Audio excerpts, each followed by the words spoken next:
Marcos 8. Naqueles dias, havendo muito grande multidão e não tendo que comer, Jesus chamou a si os seus discípulos e disse-lhes: Tenho compaixão da multidão, porque há já 3 dias que estão comigo e não têm o que comer. E se os deixar ir em jejum para casa, desfalecerão no caminho, porque alguns deles vieram de longe. E os seus discípulos responderam-lhe: Donde poderá alguém satisfazê-los de pão aqui no deserto? E perguntou-lhes: Quantos pães tendes? E disseram-lhe: 7. E ordenou à multidão que se assentasse no chão, e tomando os 7 pães e tendo dado graças, partiu-os e deu-os aos seus discípulos para que os pusessem diante deles, e puseram-nos diante da multidão. Tinham também uns poucos peixinhos, e tendo dado graças, ordenou que também nos pusessem diante. E comeram e saciaram-se, e dos pedaços que sobejaram levantaram 7 cestos. E os que comeram eram quase 4.000, e despediu-os. E entrando logo no barco com os seus discípulos, foi para as regiões de Dalmanuta.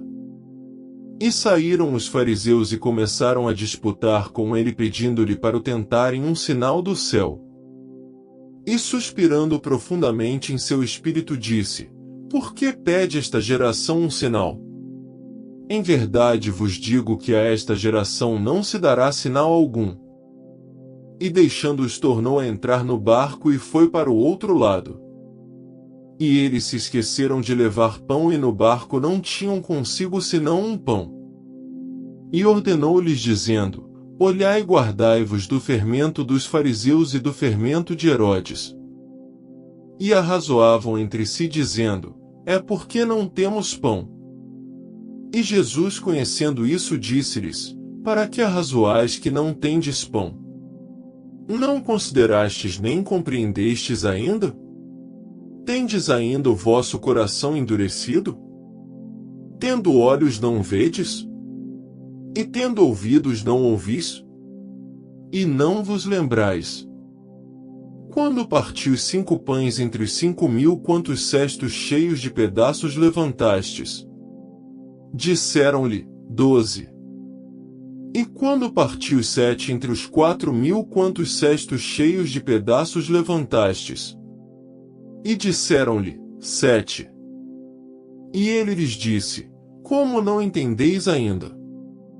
E chegou a Betsaida, e trouxeram-lhe um cego e rogaram-lhe que lhe tocasse.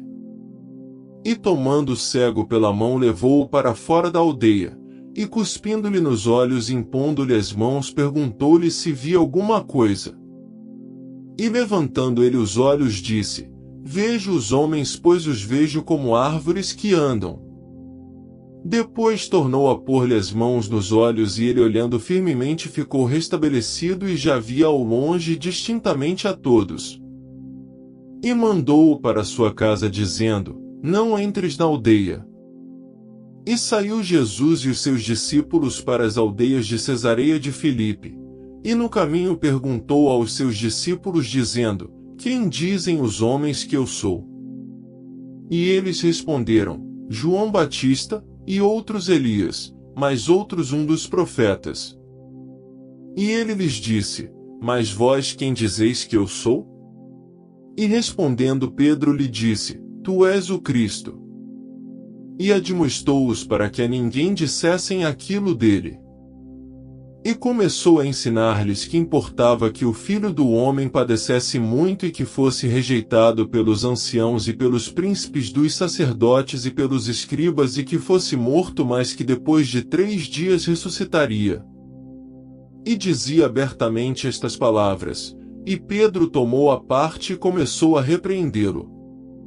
Mas ele, virando-se e olhando para os seus discípulos, repreendeu a Pedro, dizendo: Retira-te de diante de mim, Satanás, porque não compreendes as coisas que são de Deus, mas as que são dos homens. E chamando a si a multidão com os seus discípulos, disse-lhes: Se alguém quiser vir após mim, negue-se a si mesmo e tome a sua cruz e siga-me.